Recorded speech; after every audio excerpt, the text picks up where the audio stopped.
Okay, today we are getting ready to put our Factory 5 Roadster back together.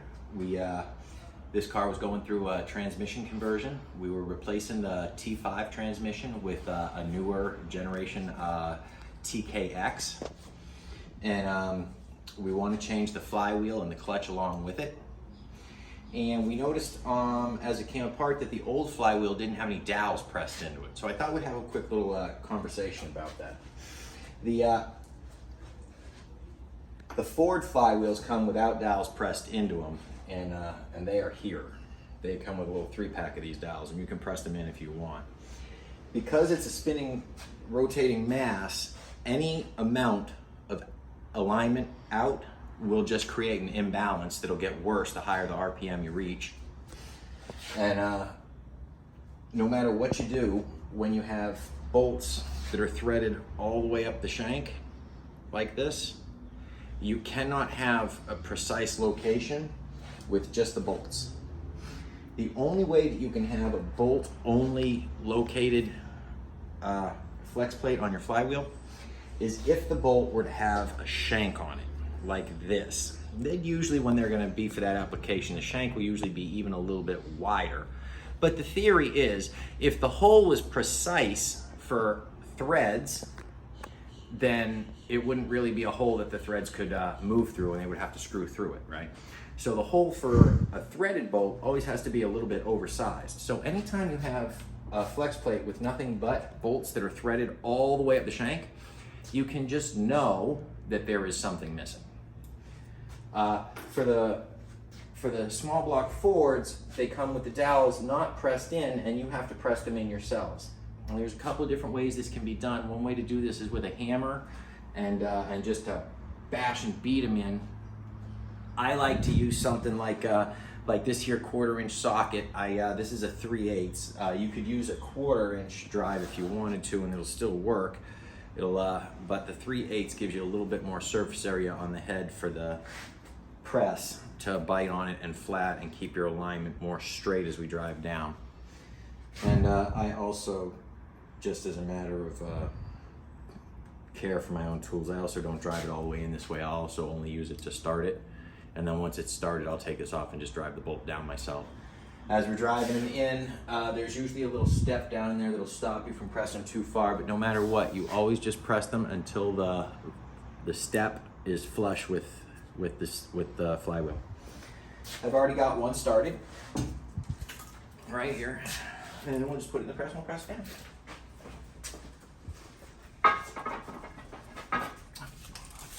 Press this one.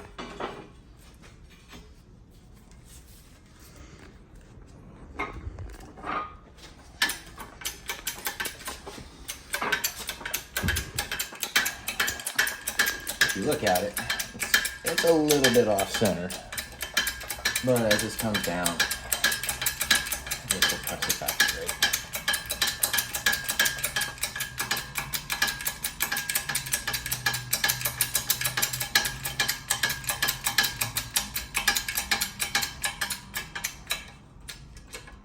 Whoops, or not.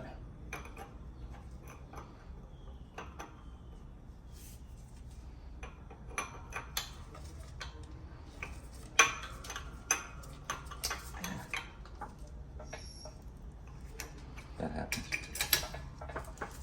Let me fix that.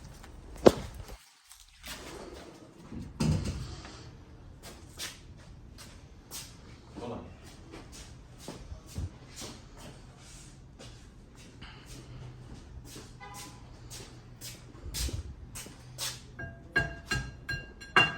Okay.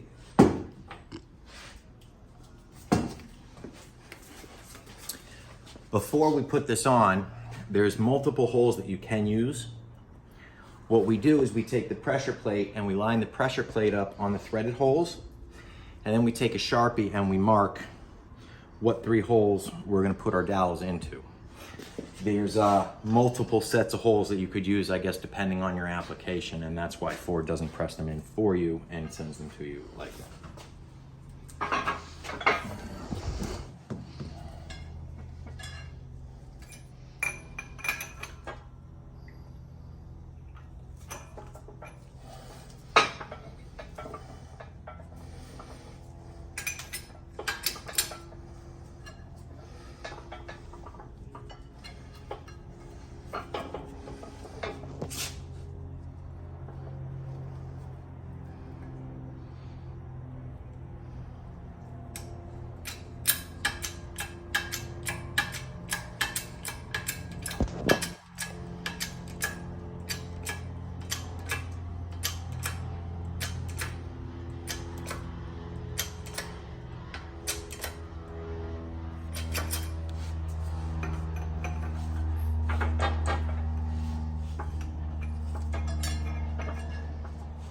down, that's when it's pressed.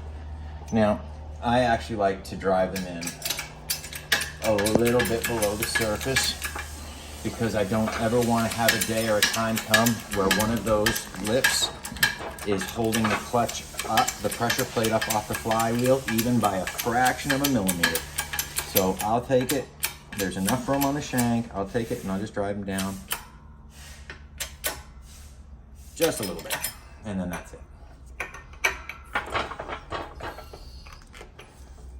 Not far, just enough so that I can see flywheel meat above it and tell that it's below the surface, and that's it. If you press them down too far, then maybe you won't have enough room to get it started without having bolts applied on, or pressure applied on the pressure plate. Okay, that's one. 2 more to go. Here's the second one.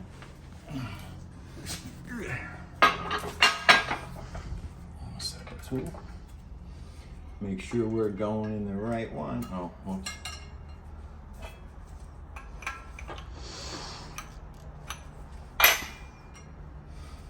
Make sure we're going in the right bolt. And flywheel back, keep the wheel.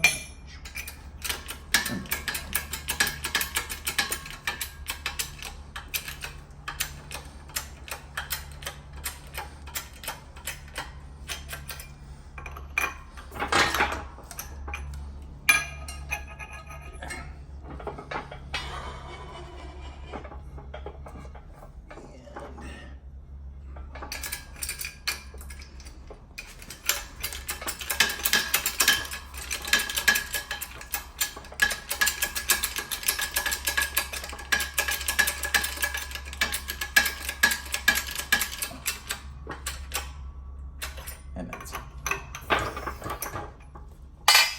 Okay, that's 2 down. 1 more to go.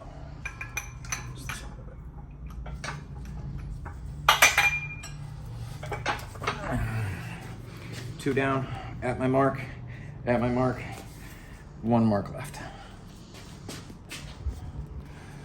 And grab the dowel, grab the flywheel, set up the press.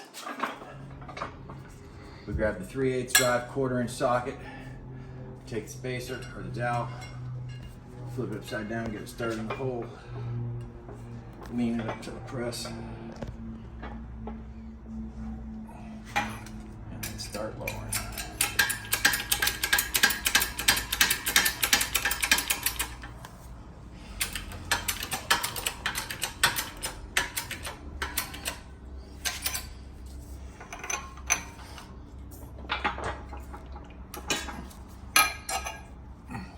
Off and bring it down 1 more time, and as we come down this time we can watch it.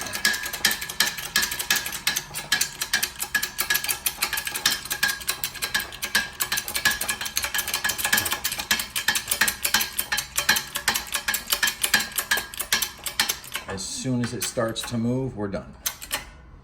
That's it.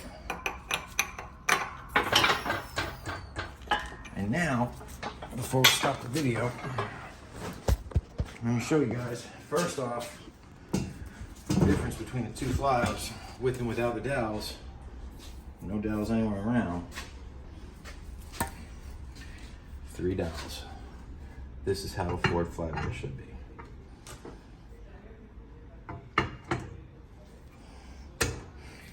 I'm not going to tighten them on these dowels now, but as we draw in the bolts, it'll press down on these dowels, and this flywheel will be exactly dead nut centered on the flywheel, pressure plate, and this will hold its balance all the way to 6,000, 7,000, however far this motor can go before it starts floating out the valve train.